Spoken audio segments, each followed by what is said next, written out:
Abrimos, señoras y señores, la tertulia de este viernes, que es 1 de mayo del año 2020, Día Internacional de los Trabajadores, en el que estamos desarrollando una emisión especial de En Perspectiva, que tiene a su vez una tertulia especial.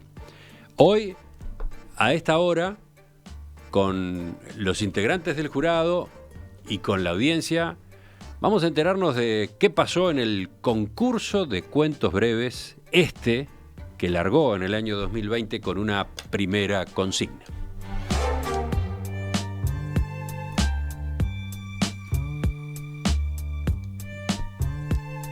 Vamos a escuchar los 4 textos que resultaron premiados, 3 por selección del jurado, 1 mediante el voto de la audiencia de En Perspectiva. Y antes de eso, antes de enterarnos de los ganadores, vamos a disfrutar en la voz de los miembros del jurado los relatos que cada uno de ellos eligió para leer en voz alta. ¿Quiénes nos acompañan en esta ocasión? ¿Quiénes nos acompañan? Algunos en sus casas, alguno acá en el estudio. Bueno, estamos hablando de los integrantes del jurado. Juan Grompone, buen día. Buen día, ¿qué tal? Ahí te estamos viendo, en tu casa, con la biblioteca atrás. Alejandro Aval, que debuta en el jurado del concurso de cuentos esta vez. Buen día, Alejandro. Buen día, Emiliano. Ahora sí. Gonzalo, Juan y, bueno, no sé quién más está. Ya nos vamos a ir enterando. Sigo con el saludo. Me falta Gonzalo Pérez del Castillo, que bueno, ya estuvo recién con sus comentarios meteorológicos tan atinados de siempre. Buen día. Buen día a todos, gusto de estar con ustedes, gusto de verlos. Bueno, tengo a Fernando Medina, conductor de Oír con los Ojos aquí en Radio Mundo, incorporado al jurado desde el año pasado. Buen día, Fernando. Buen día de nuevo, 5º concurso para mí, Emiliano. ¿El quinto ya? Sí. Bueno. Y no lo vemos a Fernando. No, ya lo vas a ver, Y Alcides Abella participa por teléfono, está por ahí. Buen día, Alcides. Hola Emiliano, hola a todos, sí. Ahora un poco a distancia. Bueno, tenemos una mezcla de posibilidades acá. Tenemos los que están por videollamada o videoconferencia, tenemos el que está por teléfono, tenemos el que está acá sentado en el estudio, todo un espectro de alternativas para esto que ahora empieza.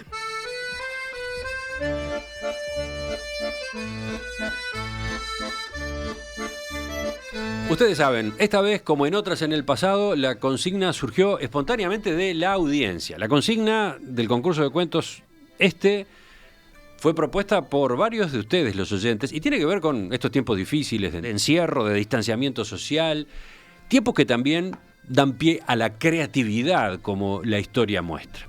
En este primer llamado del año 2020, habíamos invitado a que nos contaran historias de cuarentena. La respuesta en materia numérica, si la miramos por el lado cuantitativo, fue fabulosa. 440 cuentos, una cosa por el estilo. También en torno a los temas, a las experiencias que aparecieron relatadas allí, algunas evidentemente de la vida real, otras con imaginación, pero a partir de hechos ciertos, hechos seguramente vividos. ¿Cómo le fue a ustedes como miembros del jurado? ¿Qué impresión general tuvieron de todo el material al que accedieron, que leyeron? Así un telegrama de cada uno. Gonzalo, ¿tú qué decís? Juan estaba pidiendo la palabra, Juan. Bueno, si Juan pide la palabra, Gonzalo se la cede. Es el super juez él. Dale. Juan. Sí, yo quiero empezar el tema con pedir una disculpa por un error cometido por razones que no he podido determinar. En mi planilla, en la cuenta de caracteres de Medusa, del cuento Medusa, estaba mal la cuenta, no sé por qué razón, no sé, efectivamente yo lo medí todos los cuentos, mido cientos de cuentos en cada concurso, y sin embargo el cuento Medusa tenía un número equivocado. De modo que así fue que sucedió que apareció un cuento seleccionado que se pasaba de los 1000 caracteres. De modo que pido disculpas, no sé de dónde sale el error, pero espero que no se vuelva a cometer. Sí, ese fue un cuento que apareció en la lista de los 27 nominados cuando publicamos los textos en nuestro sitio web, y unos días después debió ser levantado porque efectivamente se pasaba de los 1000 caracteres. Así que bueno, fueron 26 nominados. ¿Qué dicen los demás? Impresiones, Gonzalo. Mira, yo francamente, a mí me pasó una cosa muy curiosa, que es que el primer cuento que leí, de los 400, porque nos lo distribuimos, los vamos manejando así, el primer cuento que abro y que leo fue el que terminó saliendo ganador. Opa, ya nos quedamos con la intriga. ¿Cuál será? Digo, ¿cómo estamos inspirados en esta cuarentena? Porque era un cuentazo. ¿Ah, sí? Bueno. Sí, corto pero breve y excelente. Alejandro, una pincelada de tus sensaciones.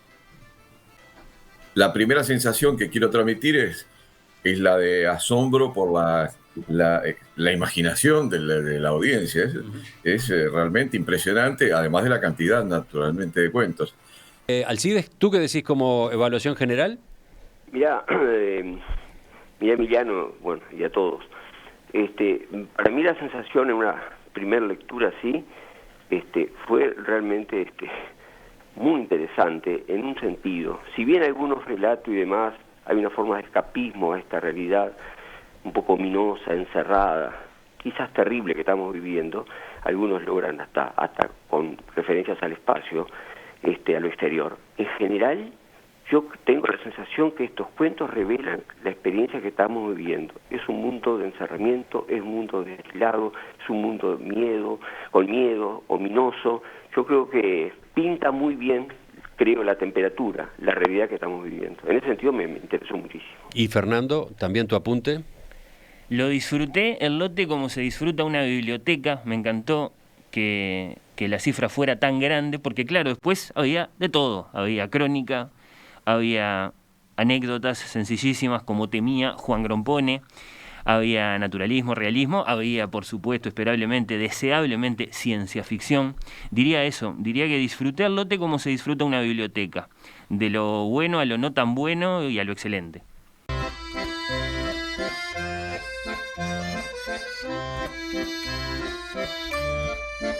Vamos al paso siguiente del ceremonial que acostumbramos a desarrollar cuando llega el momento de los resultados del concurso de cuentos. Voy a informar en este momento quiénes fueron los nominados, es decir, aquellos cuyos relatos obtuvieron al menos 3 votos de integrantes del jurado, que esta vez fueron 26. Dije 27 hoy, pero había uno que se había colado con una cantidad de caracteres que no correspondía. 26 el total.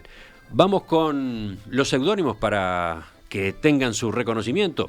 Aprendiz, Arapey, Aroa Unzalu, Arroyar, Asunción, Boris, Bradbury, Seibo, Confinados, Crocuoto, MLE, La Belula, Lord Kelvin, Marea Alta, Mireño, Nacho O2, Pesadilla, Ramé, Rey 451, Repelús, SARS-CoV-2, Toro Negro, Valencia, Victoria B, Vladimir Frolov y Xadeus.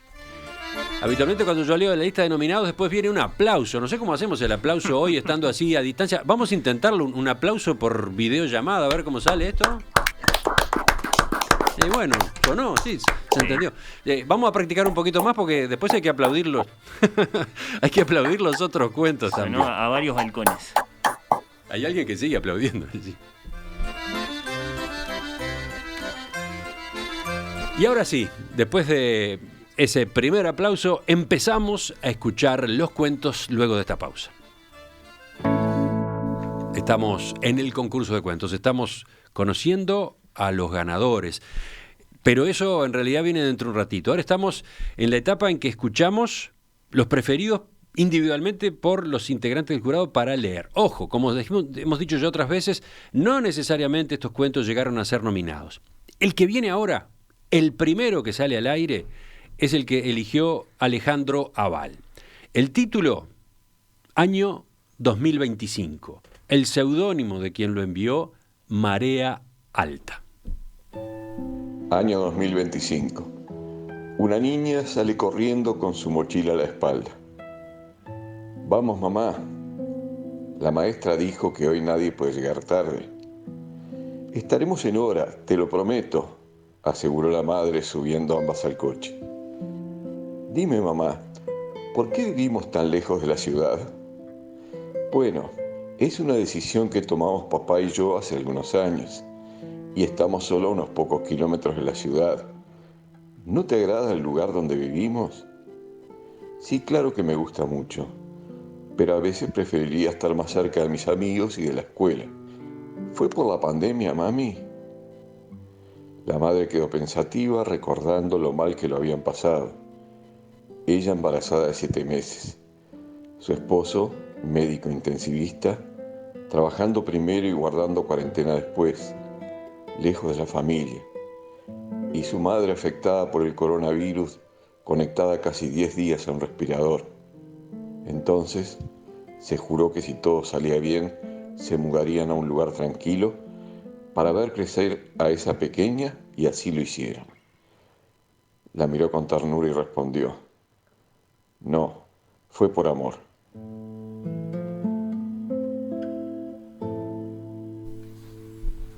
Vamos con un aplauso. Aplauso acá, aplauso en la casa de cada uno de los tertulianos. Alejandro, ¿por qué elegiste este? Bueno, la verdad es que con tantos cuentos excelentes, había que elegir alguno. Y bueno, entre la lista de los que me parecieron muy buenos, se encontraba este. Y me impresionó mucho pensar en la posibilidad de que dentro de algunos años alguien pueda encontrarse en una situación como la que describe el cuento de María Alta, es decir, de alguien que ha tomado decisiones en base a lo que le ocurría en esta época, pero que después se reflejan para el resto de su vida. Y fue lo que pasó, lo que le pasó a esta mujer, ¿no es verdad? En el cuento. Se trasladaron a vivir lejos de la ciudad, vivieron lejos de la ciudad, pero estaban siempre cerca de toda la actividad en la ciudad. Y en determinado momento le pregunta a la niña por qué se fueron de la ciudad. Y ella, la mamá, le dice: fue por amor. Fue por amor a ella, en particular por amor a ella que estaba por nacer. Y bueno, pues me impresionó mucho, me gustó muchísimo, está muy bien escrito y respeta todos los caracteres a los cuales se refería Juan, ¿verdad? Entra en el límite razonable. Así que había que elegir uno y se fue este. Bueno, ¿y quién es Marea Alta? ¿Quién está detrás de ese seudónimo? María de los Ángeles Hernández. Incluso la cédula, 2.936.517-8, la aplaudimos a ella. Seguimos, vamos al cuento que eligió Gonzalo Pérez del Castillo. Este se titula La Trampa y fue escrito por alguien que se hizo llamar Aroa Unzalu. Era ese olor. Nunca antes lo percibió o no se percató de que estaba suspendido en el aire de la casa. Lo sentía en la cocina, en la sala, en el baño, pero era mucho peor en el cuarto. Desde que el confinamiento lo encerró, fue consciente de él como de un ser vivo. Y a medida que los días pasaron inexorables, el olor se tornó tan intenso que no volvió a dormir. Prefería el ruido que hacían los niños peleando o el encono de su mujer, que se dilataba en silencios ominosos o aparecía en murmullos de reproche. Se preguntó cuánto tiempo hacía que vivía así. ¿Por qué no se había dado cuenta antes? Del olor, claro, lo demás era más o menos conocido. Tendido en la cama, mirando el techo, en el que una araña minúscula se afanaba en tender una trampa, decidió que rompería la orden de cuarentena. Si no lo hacía, se asfixiaría. Esperó el silencio de la madrugada. Se levantó, juntó algunas cosas y se largó. El olor quedó atrapado en la casa.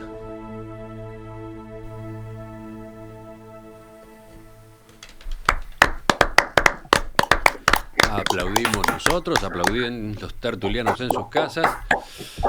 Gonzalo, contanos tu experiencia con este cuento.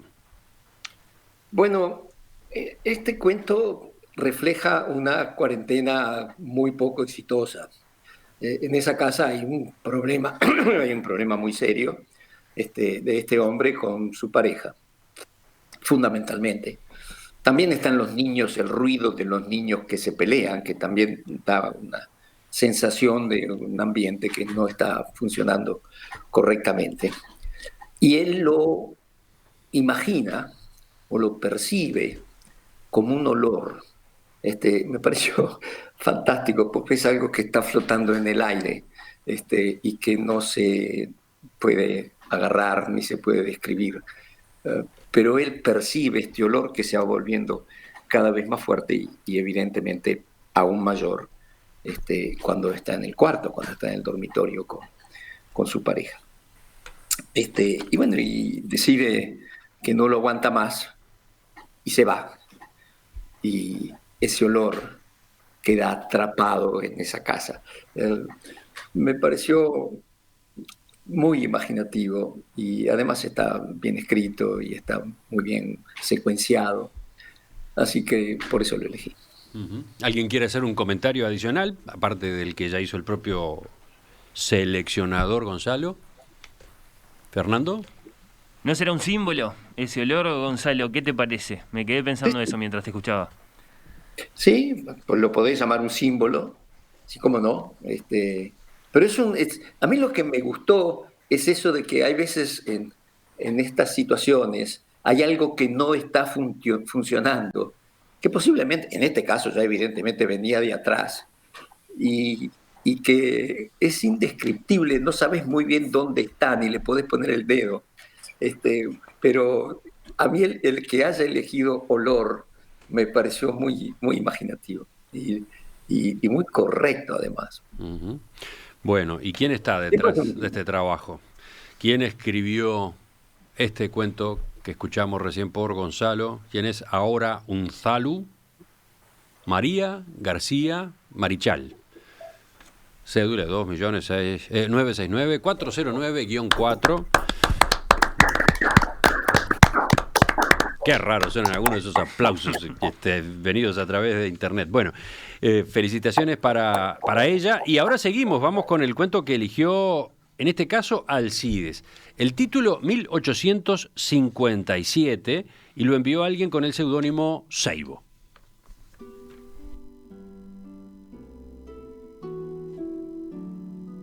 El conventillo era ocupado por inmigrantes europeos. En la pieza número 10 vivía una joven pareja con la hija de 1 año. El hombre trabajaba en el saladero y resultó despedido debido a un espontáneo vómito negro. Con los escasos víveres, la cansada mujer preparaba la comida. Los amarillentos ojos del hombre se posaron en el barco de papel que con máximo esfuerzo terminaba de confeccionar para la hija. Agobiado por la fatiga, se tumbó en el camastro. Un rayo de sol ingresó por la puerta entreabierta. La mujer, con perlas de sudor que bajaban de la frente, cayó sobre los tablones del piso de madera. Extendió los brazos a cada lado del cuerpo mientras la pequeña jugaba con el barco. Más tarde, la niña se deslizó, acarició el cabello de su madre y sorbió las últimas gotas que le regalaba el seno materno.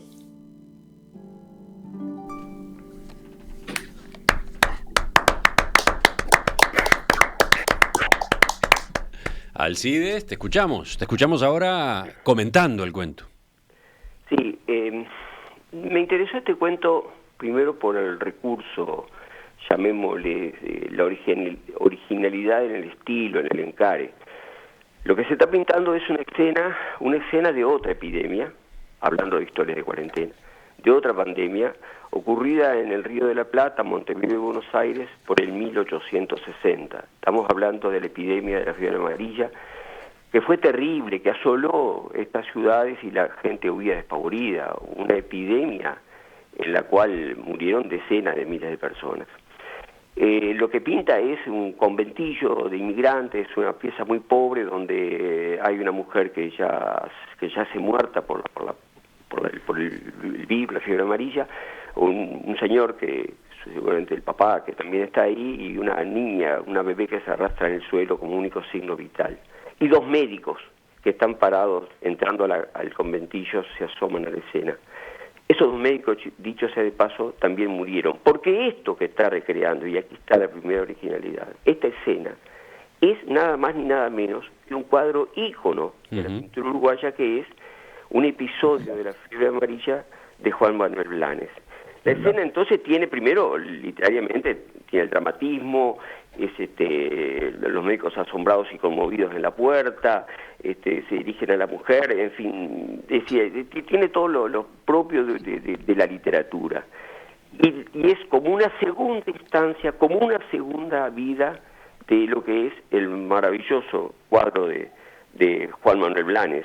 Reitero que vemos un cuadro que, dicho sea de paso, estamos acostumbrados a ver habitualmente cuando entramos allí al Museo de Arte Visual, el del Parque Rodó. Está al costadito, allí a la derecha, junto con 4 o 5 cuadros que también son los más significativos en nuestro arte, en nuestra pintura uruguaya, y rápidamente lo vemos y siempre nos deslumbramos.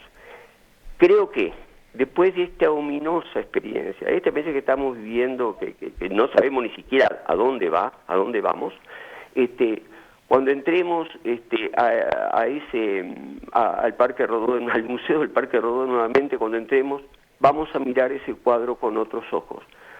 En definitiva, entonces, volviendo al relato, un cuadro clásico, un ícono de la pintura uruguaya, recreado de manera muy interesante por uno de estos oyentes escritores que tanto aportan, por cierto.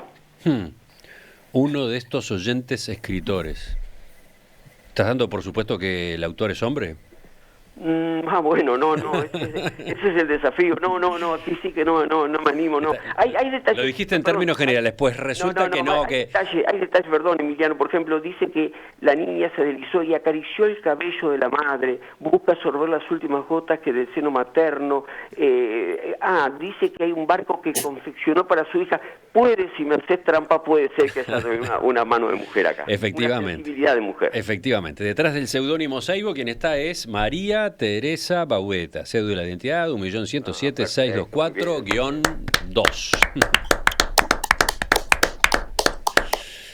Quería comentar una cosa hacia atrás, y es que por esas cosas de la vida, uno de los médicos que figura en el cuadro de Blanes se llamaba Argerich, era el doctor Argerich. Y bueno, yo, bisnieto o tartaranieto, no me acuerdo qué es un colega mío argentino con el cual tengo mucho trato. Así que cuando Alcides salió por el 1857, bueno, pues enseguida me vino a la memoria mi colega de Buenos Aires. Y Gonzalo, descendiente del doctor Argerich que aparece en el cuadro de Blanes. Me pareció genial lo de Alcides, que por supuesto evoca el cuadro de Juan Manuel Blanes, pero a mí también este cuento, también por la época en que sucede, me hizo acordar mucho, y capaz que a mis colegas del jurado también, a un cuento de Émile Zola, el padre del naturalismo francés, por la crudeza también. Parece un cuento escrito por Zola, el que leyó Alcides. Y pasamos a uno más. Pasamos al de Fernando, al que Fernando eligió, mejor dicho. Este es un cuento que vino con título Cuarentena directamente. Seudónimo, Tero Negro. Lo ponemos al aire ya y después escuchamos a Fernando explicando por qué. Me siento solo, muy solo. Son horas de angustia, soledad, desconocimiento de lo que puede llegar a suceder. Recuerdo a mis seres queridos, quienes deben estar sintiendo lo mismo que yo. Al caminar me doy cuenta de la negrura del ambiente, sin poder transmitir con palabras lo que hay en mi interior. A mi cuerpo se le dificulta moverse, debo esforzarme para caminar. Lo único que tengo claro es que este periodo valió la pena para ayudar a la humanidad. Ahora debo plantar bandera y cumplir con lo que me exige el gobierno. No sé si me reuniré con mi familia nuevamente, porque la situación no tiene una solución sencilla. Pero afrontaré los riesgos que tengo por delante. Entonces Neil lentamente se sube a su módulo lunar para regresar a casa.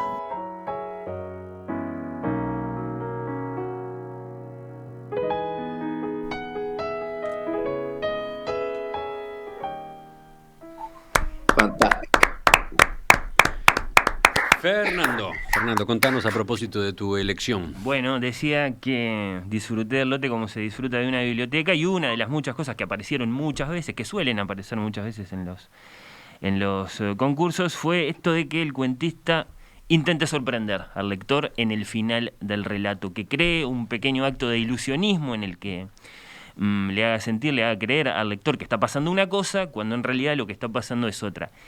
Es un procedimiento difícil de ejecutar y riesgoso desde el punto de vista del sentimentalismo, del golpe bajo o del mal uso de la herramienta narrativa, ¿no? Pasó que algunas sorpresas al final no me gustaron tanto, y esta me cayó simpática por insólita, por divertida, porque funciona, más allá de si digamos es brillante o no. Esto de hacerle creer claramente al lector que el protagonista, bueno, sale a una ciudad que ha sido arrasada, por ejemplo, por una pandemia, cuando en realidad lo que está pasando es que lo que tenemos es a Neil Armstrong caminando por la luna. Me cayó simpático cómo utilizó este lector, este cuentista, el recurso de la sorpresa al final y valía el saludo. ¿Quién es? ¿Quién está detrás de Tero Negro, ese seudónimo? Manuel Barbot, cédula de identidad 3.284.348-2.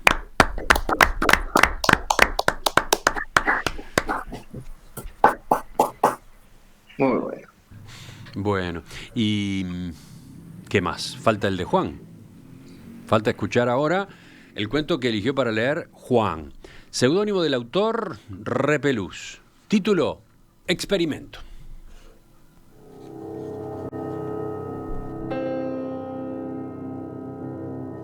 Y los alienígenas se sentaron tranquilamente a contemplar a millones de humanoides confinados en sus casas.